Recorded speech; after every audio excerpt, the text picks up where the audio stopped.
Olá, professor! Como está a sua viagem pelo Novo Testamento?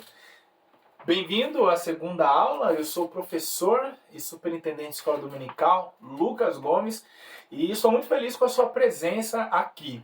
Eu tenho por certo que a primeira aula não foi muito fácil e por isso você está aqui para dar continuidade aos seus estudos. Eu fico muito feliz por ter escolhido o meu canal para lhe ajudar a preparar as suas aulas. Hoje nós falaremos sobre a plenitude dos tempos. Vamos entender algumas questões aqui juntos. Por que teria que ser uma virgem e não uma mulher já casada para o nascimento do Filho de Deus? Por que Jesus e seus familiares foram para o Egito? E a última questão que nós iremos tratar aqui é do que o homem precisa ser salvo. Bom, a aula de hoje está imperdível, eu tenho certeza que você irá gostar. Se fizer sentido para você, compartilhe com seus amigos esse vídeo, você estará me ajudando. Curta o vídeo, ative o sininho e se inscreva no canal. Não se esqueça disso, ok? Bom, também você poderá participar do grupo Sala dos Professores EBD no WhatsApp. Abaixo está o meu contato, você pode me chamar, vai falar diretamente comigo, eu te adiciono ao grupo e semanalmente teremos a oportunidade de discutir as nossas lições, compartilhar conteúdos. Lá já existem professores de diversas partes do Brasil, são quase 50, mas falta você e eu te aguardo lá. Vamos ao que interessa, e é a nossa lição. Eu não quero roubar o seu tempo, pois eu sei que você está sendo bombardeado aí visualmente com outros vídeos e eu quero que você fique e volte aqui para assistir às aulas. Bom, o tema da nossa próxima lição é a plenitude dos tempos. E nós temos que entender que tudo que aconteceu na Bíblia, pelo menos até o nascimento de Jesus, foi uma ação de Deus na história para preparar o mundo para o nascimento do Messias. Então Jesus ele nasce no ano ideal, na época ideal e no local ideal, tá? O contexto político, o contexto geográfico, religioso, social, tudo foi preparado para que Jesus nascesse. Então, quando a Bíblia nos fala sobre uma plenitude dos tempos, já para nós começarmos a entender essa temática, está dizendo que tudo já estava pronto. Não faltava mais nada, a não ser o nascimento do Messias. No primeiro tópico, nós temos o título, Cristo, o tema central da Bíblia. De Gênesis a Apocalipse, a Bíblia aponta para Jesus, com profecias já cumpridas acerca deles. Professor, se você me chamar aí no WhatsApp, além de te colocar no grupo Sala dos Professores EBD, eu quero mandar para você um subsídio interessante, a qual nos mostra todas as profecias acerca de Jesus. Seu local de nascimento, seu sofrimento, seu tipo de morte, tudo acerca de Jesus, todas as profecias do Antigo Testamento acerca de Jesus. Eu vou mandar para você esse material em PDF. Então não esquece de me chamar, ok? Vai contribuir muito para a sua aula no domingo e vai ser legal você compartilhar esse conteúdo gratuito com todos os seus alunos. Perfeito? Bom, de Gênesis a Apocalipse, a Bíblia fala de Jesus. Isso é algo assim interessante. Por quê? Não há livro da Bíblia que não nos dê subsídios para falar de Jesus. Normalmente as pessoas acham que é possível falar de Jesus somente no Novo Testamento. Mas de Gênesis a Apocalipse nós temos a possibilidade de falar de Jesus. Por exemplo, aquele animal que Deus matou para providenciar roupas permanentes para Adão e Eva. Embora a Bíblia não fale que animal tenha sido este, nós podemos ver ali um tipo de Cristo. Por quê? O que é tipo? É uma imagem, né, uma pessoa ou algo tomado como exemplo de outro.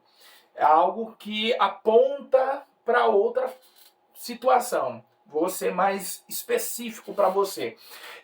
Adão e Eva haviam preparado roupas de figueira e a figueira iria murchar e eles teriam que ficar fazendo roupas e mais roupas.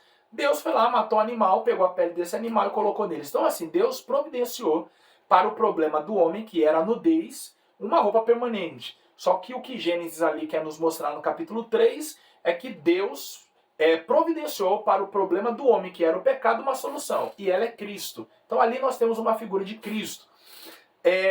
Entre Caim e Abel nós também temos um tipo de Cristo, porque Abel é um tipo de Cristo, certo? Aquele que é aceito diante de Deus por causa do seu sacrifício. E daí por diante. Então nós temos figura de Cristo no Êxodo, no Levítico. Tá? Eu também vou mandar a você um subsídio em PDF de Cristo em todos os livros da Bíblia. Perfeito? Isto quer dizer que se Cristo é o tema central da Bíblia, ela foi escrita com um propósito. Ou seja, todas as histórias que aparecem na Bíblia, todos os ensinamentos, têm um fim comum. Qual? Cristo. Se tirarmos Cristo dos livros da Bíblia, não será possível então termos uma palavra de Deus. Nós teremos um livro qualquer de história, certo? Tinha um grupo da minha igreja, nossa, eu não devia ter falado que era da minha igreja, mas não vou falar a época e nem vou cortar o vídeo, certo? Não vou falar a época e nem os nomes dos envolvidos. Mas tinha um grupo na minha igreja que era a turma era a turma cristocêntrica. Ou seja, esse pessoal quando terminava o culto, eles ficavam na porta assim, a mensagem hoje foi cristocêntrica, hein? Paz do começo até o final, só Jesus. Aí quando o pregador, por exemplo, falava de Moisés, quando ele falava de Paulo e não citava propriamente o nome de Jesus, aí esse mesmo grupo ficava assim, rapaz, a mensagem de hoje não foi cristocêntrica. Muito Paulo, muito Barnabé, muito... Irmãos, quando nós falamos de Moisés, automaticamente nós estamos falando de Cristo, porque a proposta bíblica a nos apresentar Moisés não é nos fazer ter o conhecimento da formação do povo hebreu somente. É além disso, é nos mostrar o papel de Cristo enquanto libertador. Quando nós falamos de Josué, a proposta bíblica é nos mostrar o papel de Cristo enquanto conquistador. Então o Espírito Santo ele se encarrega de convencer o pecador, inclusive nisso. Mesmo quando eu julgo que a mensagem não é cristocêntrica, quem irá convencer o pecador será o Espírito Santo. Logo, quer dizer que o Espírito Santo fará o pecador entender a mensagem. Então, Cristo está presente em todos os livros da Bíblia e qualquer trecho da Bíblia que você pregar, ele terá como finalidade apresentar a pessoa de Cristo. No segundo ponto aqui do primeiro tópico, nós temos logo aí de cara uma das perguntas que eu fiz no início, né? O título diz, a Virgem. Como deveria ser uma virgem que conceberia Jesus, assim como foi profetizado por Isaías? O anjo Gabriel foi exatamente ao endereço de uma moça com essa característica. O nome da agraciada era Maria. A primeira coisa que eu quero falar aqui acerca de Maria é a seguinte. Maria não tinha nada de especial além das outras virgens que existiam na sua época.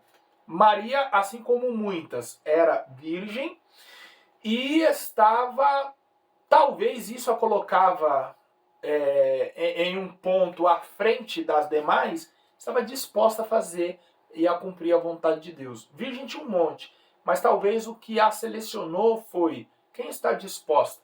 Porque, veja, o que falo da disposição. Havia um problema aqui em aceitar o que foi proposto por Deus através de Gabriel. E qual era este problema? Imagine uma virgem aparecer grávida, uma vez que ela estava desposada. E mesmo que não estivesse, fosse uma jovem solteira na casa do seu pai, ela seria acusada de ter trazido uma maldição para a família. Porque no livro do Deuteronômio nos diz a Bíblia que a moça que fornicava, ou seja, praticava o sexo antes do casamento, ela deveria ser apedrejada. porque ela trouxe maldição para sua casa, ela envergonhou a família.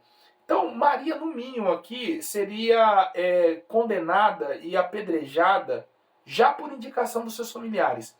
Segundo, no caso de José, a gravidez sendo descoberta, ela também poderia ser levada diante do sinédrio e julgada, porque quando um homem prometia uma mulher em casamento, os compromissos legais da esposa também já eram da noiva. Ou seja, a forma em que a esposa era punida diante do adultério, a noiva também seria diante do adultério, porque ela já tinha um compromisso com alguém, então ela não poderia se relacionar com outra pessoa. Então Maria aparecer grávida nesse contexto era algo muito perigoso. Não era algo assim para se aceitar facilmente só porque o anjo está falando.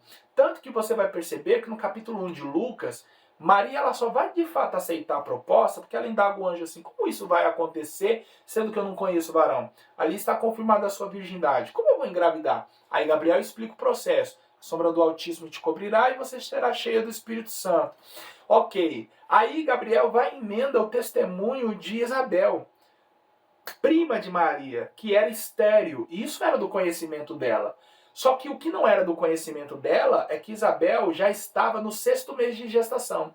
Quando ela fica sabendo que um milagre aconteceu na família, aí ela abre a boca e diz: cumpra-se em mim conforme a sua palavra. Então ela entende que o processo seria todo espiritual, e mesmo diante do que ela estava para sofrer perante a sociedade, valeria muito mais a pena a convocação, né, e a bênção que ela estava para receber do que o que ela poderia sofrer diante da sociedade. Sendo assim, professor, você poderá enfatizar com seus alunos se eles, quantos deles, né, buscar entender quantos deles estão dispostos a sofrer diante da sociedade pelo chamado, por aquilo que Deus determinou sobre a vida deles.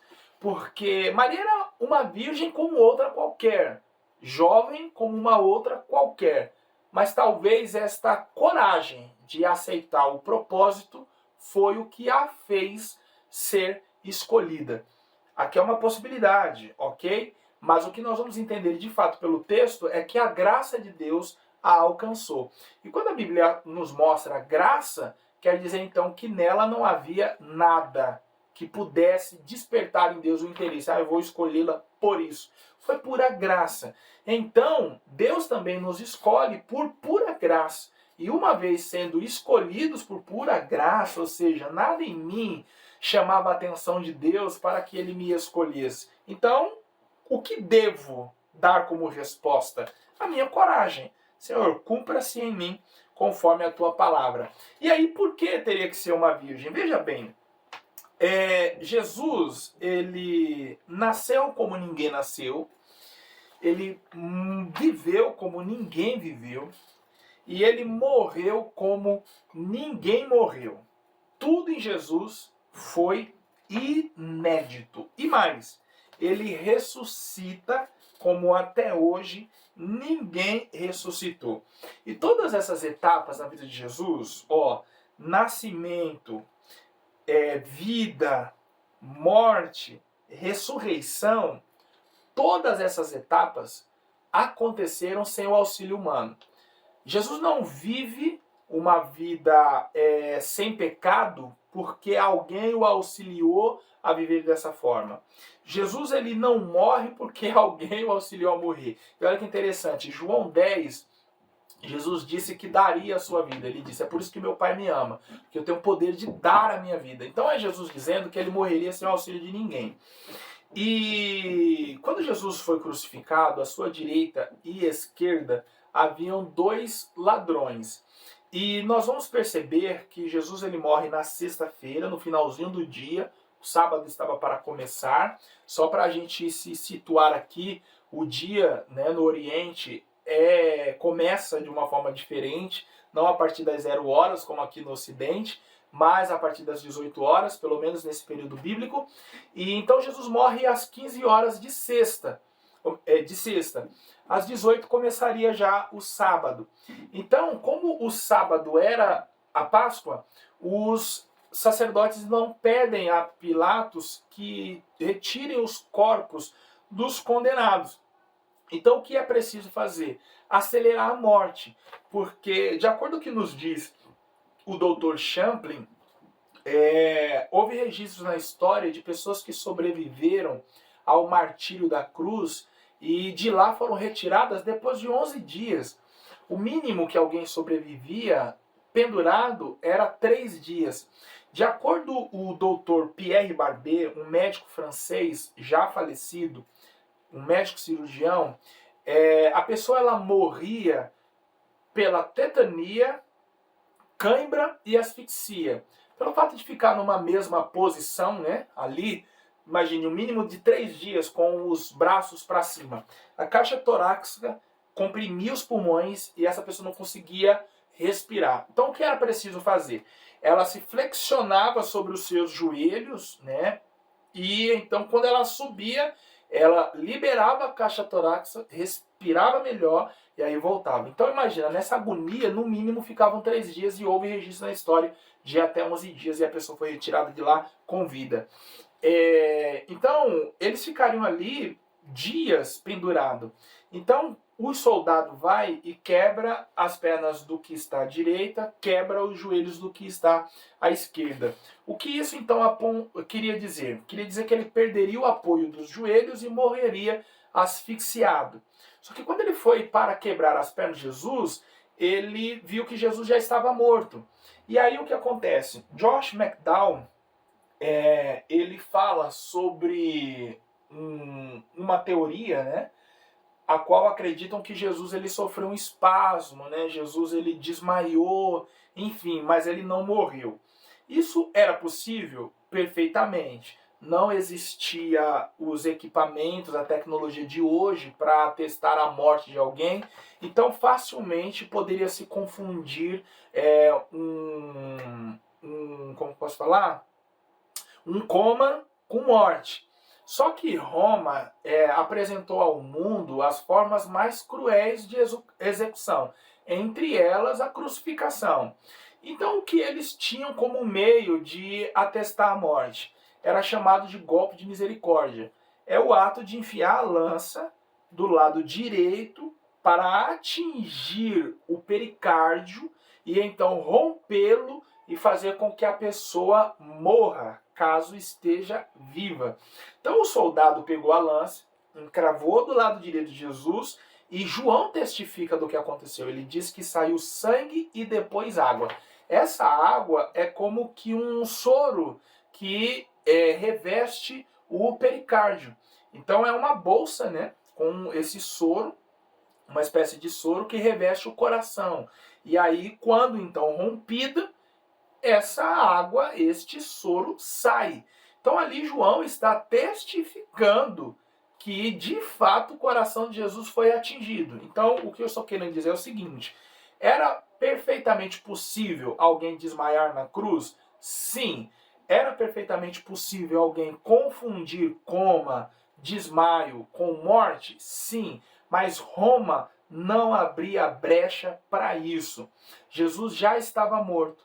E se estivesse vivo, o soldado então o mataria naquele momento. Então Jesus morreu. Essa é a primeira garantia. A segunda que temos é que não foi com auxílio humano. Ou seja, cumpriu-se o que Jesus disse em João 10. Ele deu a sua própria vida e ele tomou a sua própria vida. Então Jesus morre sem auxílio humano e ressuscita sem auxílio humano. Porque a pedra é retirada do sepulcro pelo anjo, não para que Jesus saísse. Ora, se vivo ele enfrentou a morte e a conquistou, não seria morto que o conquistador da morte precisaria de alguém para tirar a pedra para que ele saísse e mostrasse que estava vivo. A verdade é que a pedra é rolada para mostrar a quem chegasse que o milagre já tinha acontecido do lado de dentro. Então Jesus ele ressuscita na manhã do domingo sem auxílio humano. Então se ele vive sem auxílio humano, morre sem auxílio humano e ressuscita sem auxílio humano, ele também deveria nascer sem auxílio humano. Ou seja, José é retirado da questão porque um ventre para gerar era suficiente. Então, se houvesse a participação de José na concepção de Jesus, ele nasceria com auxílio humano. E mais, nele, aí vamos para uma questão teológica, tá bom? Aqui eu só estou falando uma questão assim racional diante de tudo que aconteceu com Jesus, né? Viveu sem auxílio humano, morreu sem auxílio humano, ressuscitou sem auxílio humano. Então não iria nascer com auxílio humano. Isso é uma questão de lógica bíblica, tá? De análise bíblica. Agora vamos partir para uma questão teológica. Por que teria que ser uma virgem? Porque Maria é a responsável por doar a Jesus a natureza humana. Então só Maria era suficiente, não precisaria de José. Se José participasse do processo, Jesus teria somente a natureza humana. Agora, Maria sendo a doadora da natureza humana e o Espírito Santo gerando Jesus no ventre de Maria, ali está então dando a Jesus uma natureza também espiritual. No caso, permitindo ele no ventre ter uma natureza divina. Então Jesus é o único homem que em seu tempo porta duas naturezas. Então nós temos uma pessoa com duas naturezas. Quais naturezas? Humana e divina. Tá? Se José participasse do processo, não seria o Espírito Santo a gerá-lo e ele teria somente a natureza humana. Também essa proposta de falar que Jesus ele era 50% homem, 50% Deus, traz problemas, porque quer dizer então que se ele não era totalmente Deus, em algum momento ele não foi Deus, né? Foi só homem ou vice-versa. É algo meio confuso. Mas o certo é dizer que Jesus ele foi plenamente homem e plenamente Deus. Plenamente homem por causa da sua natureza humana e plenamente Deus por causa da sua natureza divina. Em momento algum, sendo homem, ele deixou de ser Deus. E em momento algum, sendo Deus, ele deixou de ser homem. Porque as duas naturezas, embora distintas nele, há uma harmonia. Então quando Jesus ele diz que tem sede, ali ele não está sendo só homem, ele também é Deus. Quando ele anda sobre as águas, ele não está sendo só Deus deixando de ser homem, certo? Porque nele habitava corporalmente as duas naturezas. Professor, no ponto 2.4 da lição, perseguição ao nascer, nos fala sobre a decisão da família de Jesus, sendo avisada do ódio de Herodes, em fugir para o Egito. É verdade que eles foram para lá por indicação divina, mas existe aí uma explicação geográfica, política e também bíblica e profética para aquela indicação. Por que o Egito? Primeiro, o seu fator geográfico. Nós estamos falando de uma região bem distante. Se você observar em um mapa, você irá perceber que se tratava de uma distância considerável. Então a ideia, primeiro aqui, era afastar mesmo a família de Jesus da cidade, afastá-los do perigo. Segundo, um fator aqui político. Os domínios de Herodes não alcançavam o Egito. Então, assim, quando ele dá ordem para matar os meninos de 2 anos para baixo, é somente os meninos que estavam dentro dos seus domínios. Não são os meninos de todo Israel. Não são os meninos de todo o Império Romano. Herodes não tinha condições de fazer isso. Ele não era o imperador. Então, pegam Jesus e o levam para o Egito porque estavam levando Herodes para distante dos seus domínios. O fator bíblico aqui nós podemos entender em duas questões. Primeiro, na figura de José e segundo, na figura de Moisés. Porque José é o responsável por levar os hebreus para o Egito e Moisés é o responsável por tirar os hebreus do Egito. José, nós vimos Cristo em sua pessoa, porque ele foi traído pelos seus irmãos, ele foi vendido, ele foi perseguido no Egito, mas foi feito governador. E a sua posição trouxe salvação para os seus familiares. Tanto que ele mesmo diz, quando se dá a conhecer a seus irmãos, para que eles ficassem tranquilos, pois ele havia entendido do porquê Deus tê-lo enviado para o Egito. E não foi os irmãos dele que fez aquilo, mas sim o próprio Deus, para que pudesse então preservar toda a família.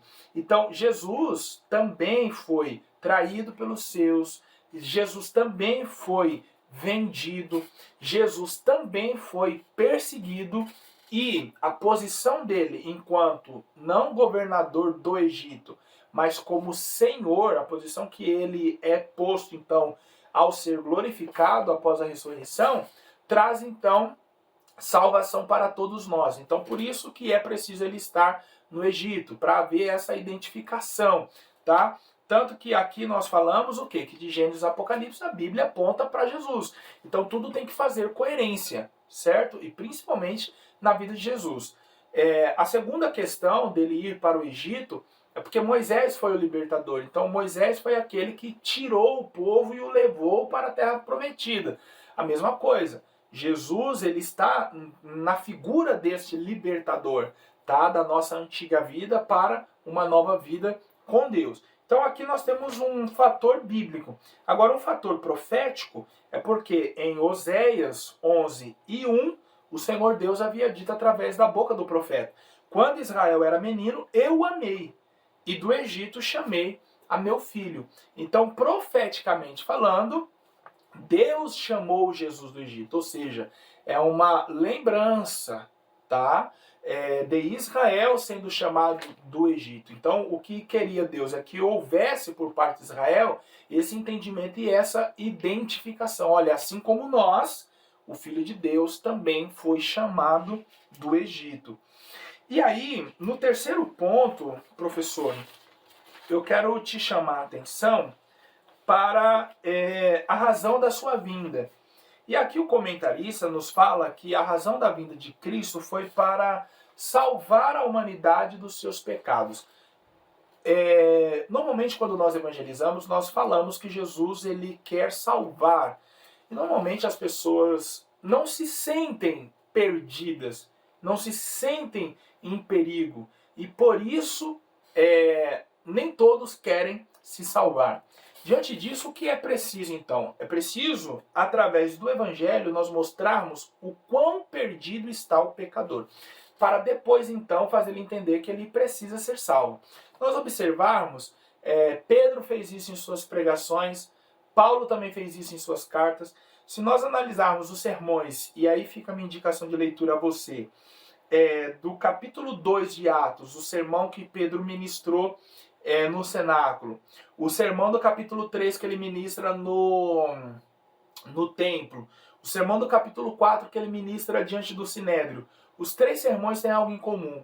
Pedro primeiro mostra o quão pecador aquelas pessoas eram, ou seja, eles foram coniventes com a morte de Cristo e até o mataram, né, de acordo com as palavras de Pedro, para depois então Pedro mostrar que tudo aquilo fazia parte do plano de Deus, ou seja, a cruz não foi um acidente de percurso no ministério de Jesus, mas foi um plano de Deus, um projeto de Deus. A cruz estava no caminho, ele tinha que passar por ela. Então Pedro mostra isso e aí mostra agora a necessidade dos homens se salvarem.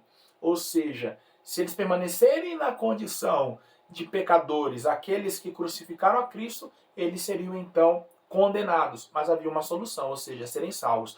Paulo faz a mesma coisa escrevendo aos Romanos. Ele começa falando da degradação do gênero humano, para depois falar da salvação.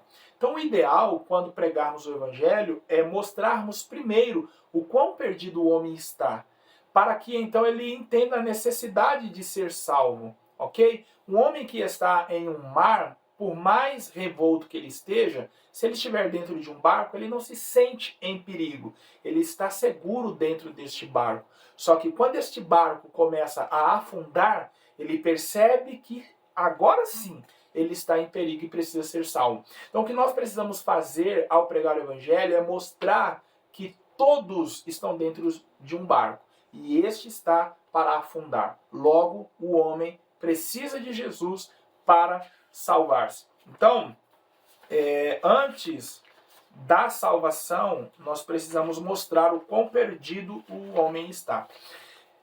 E aqui nós entendemos também a questão do tema da lição, né? A plenitude dos tempos. Ou seja, Deus não prepara o mundo só geograficamente, politicamente, a religião para enviar o Messias, mas Jesus ele prepara o homem no que tange os seus pecados. Então, assim, no ápice do pecado humano, Deus, então, revelou o seu Filho para a humanidade. Então, por que ele não vem antes? Porque até então, digamos que o homem não tinha pecado o suficiente, certo? Então, era necessária essa degradação humana para que, então, Cristo aparecesse e o homem entendesse o quão perdido estava e sentisse a necessidade de ser salvo. Então, professor, muito obrigado por ter estado comigo até o presente momento.